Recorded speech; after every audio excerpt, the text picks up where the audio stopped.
Hello everyone, welcome back to my channel. For today's video, this is a cherry on top YouTube hop for March. And for March's theme slash challenge, we are playing with layered stencils. Okay, so I have this set. I just have it laid out because they are marked just so that you know when you get them, so there's no confusion with like stencil 1, 2, 3, 4. So you know how they should, line up. So this is like how they line up, and that's how they're packaged. I'm playing with this one from Pinkfresh Studio, and it is called Small Butterflies. Okay, and this is what it should potentially look like. Now, if you've been a member of my channel, you know that a while ago, it's not a recent one, a while ago I had tried the Pinkfresh Studio and it was like a florally cluster. Man, oh man, crashed and burned with that. So this is my very valiant attempt to play again because we're encouraged to obviously learn new products. So that's what we're doing. So it comes with the stamp, and actually there's also a die set that I kind of regret not getting now, but we'll see how today goes. So in essence, we're going to make them. I'll stamp them with all the details. So that way they look like that, right? So you see the difference. So this is the stenciling that has some of the details, but then like the stamp gives you all like the line work in between the leaves and the petals, the wings. And then if I had the die, it would cut them out individually clearly, and then I could use them accordingly. So what we're going to do is make them, stamp them, and then I most likely have to fussy cut them out, and then we'll be able to do a or a project or something. So let's first say I'm going to do, instead of like, they did like, not to say cool tones, but they did like purple, a green, a light blue, and a dark purple. So I'm just going to keep it in the warm family, and I pulled out my Catherine Pooler inks, and we're going to see if this is going to work for me. Now, what I'm also pondering, I have like, the makeup brush ones, but I also have the stylus, pegs, that go with these little cushiony things. Where is my stylus peg? Yep. One of these. I don't know which one is better. So that is part of our experiment today. And so I kind of feel, is it always true? Let's see. Stencil 1 is this. So what I'm pondering is like, do I go lightest to darkest, which I kind of feel is always the smart way to go, because then stencil 4, is like the bodies of the little butterflies. Yeah. So we're going to go lightest to darkest. So I feel like Party Dress is going to be my dark pink. Lightest will be like the Catching Rays, and we'll go up like that in family and do this. What I also want to say, should I do it on cardstock or... Yeah. Okay, I grabbed presentation paper, which is a decent weight cardstock, but at least I'm not going into a 12 by 12 right now. And we're going to see. I kind of feel like I may have a hot mess on my plate. So let's see. And I also can, if I do it here, because I just want to line up with the edge so that they always line up properly, I can get 2 sets on this. So that should be enough. And what do I feel? I kind of feel like, okay, I know what I'm going to do. We're going to use this, and I'm going to do both sets, lightest to darkest, and some of the ink will blend on here, and will be okay. If anything, though, maybe I'll have like a scratch off sheet. Here's just a piece of scrap. Okay, let's just try doing this. Let's get started. Okay, my crafty friends, so let's talk about how to get this done. I think the first time I ever attempted it, like I mentioned, a floral one that I just completely botched. I think I definitely just didn't have like a good variety of ink colors to make this appear like it should.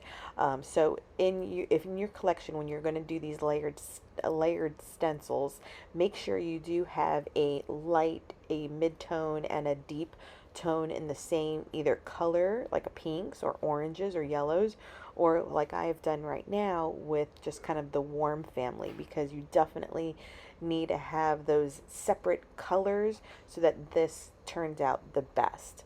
Now don't get me wrong, if it was still like about 3 tones of a yellow and stuff, could it come out the same way? Absolutely. But I think that's what maybe happened with my old one, is that I just didn't have colors that went well, and then I was just definitely afraid of these layered stencils and have never given them a try again until now.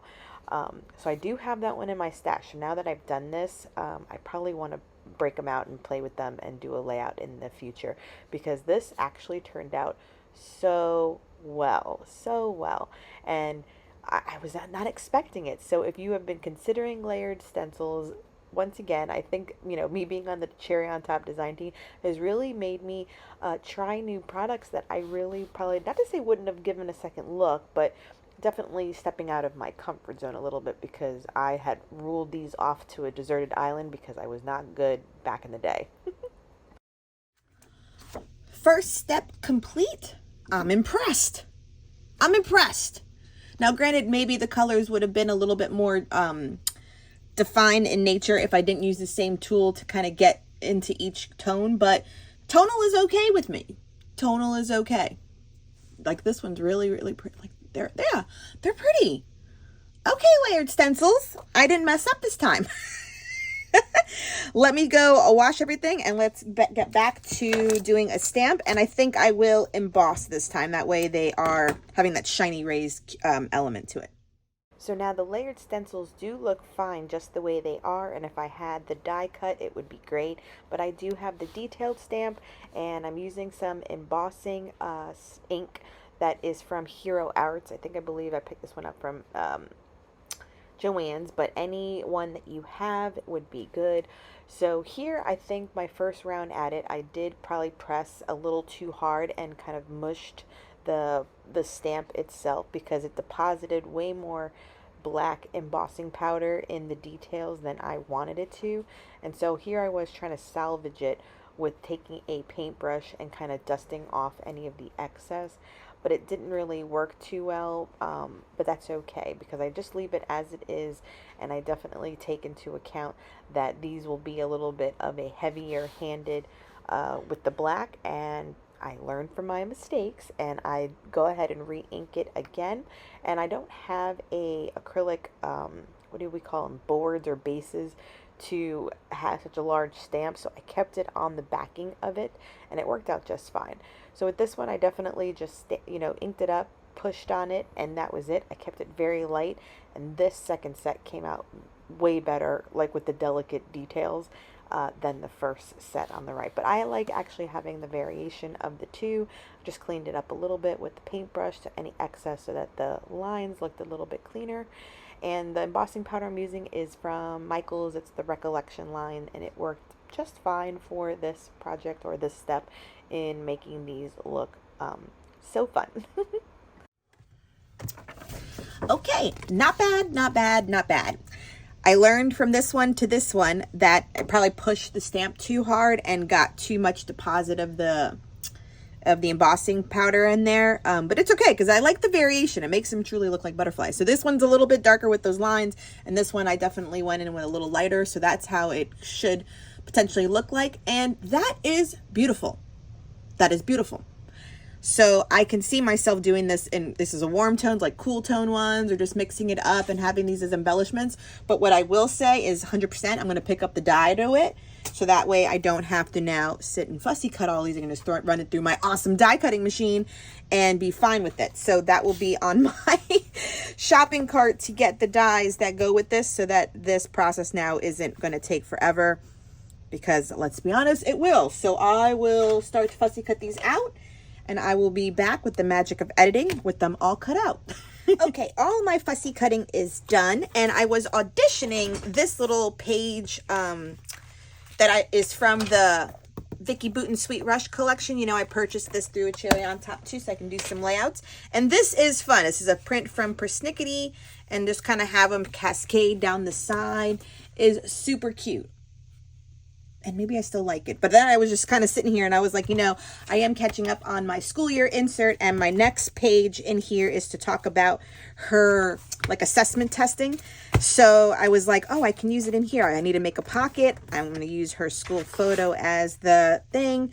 Found this pattern paper from, I believe, an old Hip Kit club. I just like this side. And then do the similar thing, picture, and then cascade them all here so that I can continue on in this album. See, that's cute. That's cute. I also liked it on this side because it was orangey, but I thought that in essence, the butterflies, yeah, see, even from here, are getting lost because it's busy. So I did like the other side and then make this. So I got to make it into a pocket to hold all those tests and stuff that she did good on. Mat this one, do some sort of cutout, cascade the flowers, and then sort of have some text or a journal card, you know, continuing along in this insert. This is in case totally out of the blue from the hop though. I do a school year insert in case you're new to my channel every year. This year she's in kindergarten. I've done this in a Heidi Swap storyline chapters for her VPK, so volunteer preschool, and then her preschool year too. So I have 3 of these completed on my channel. I will leave the playlist link down below along with the products, just so you know. And so these are like the last ones catching up.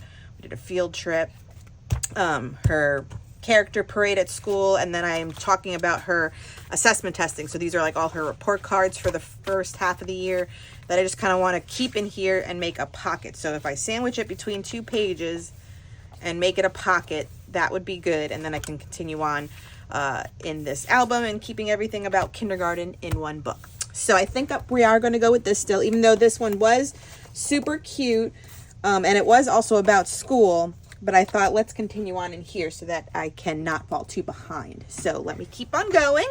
Constructing this with my gorgeous cutout. Oh, and now are they all getting lost? Flowers. Oh, yeah, they all are. That I just cut out all of them. So there we are. Let's continue. Okay, so we are going to adhere the background paper. I just mark off where it needs to be cut. I never measure, if you know me. And it works out just fine. So I have the background paper attached. What I'm also going to do is take my 3-inch hole punch or circle punch and cut out the notch on the top of the paper through 2 pieces of paper, because we're going to make a pocket in between 2 pages in this insert. I think that's the best way to kind of indicate that there are things inside that you can pull out and view. So they are all her assessment tests, or like marks or scores that the teacher sends home to kind of, you know, share with us how she is doing in school. And she is testing very well, doing fantastic in math and reading. So I'm very proud of her. I select a floral die cut from a Simple Stories collection. I believe it's called My Story, Always Sweet. The title is from a 49th and Market collection. And then I'm going to do my journaling on that 4x6 index card that you see over to the right. And I just do it with my own penmanship. That way, exactly what I just explained is in there. And that way, whenever the papers are pulled out, you'll read a little notion from me about being proud of her. And doing well in school. So the whole team on the cherry on top is doing YouTube videos. I will leave them all linked down below. We're all playing with layered stencils, so there's tons of inspiration for you to view and kind of see all the creative ways to use them. I've used this one from Pinkfresh Studio. I will link it down below, and I hope you enjoy the rest of the creativity on this hop.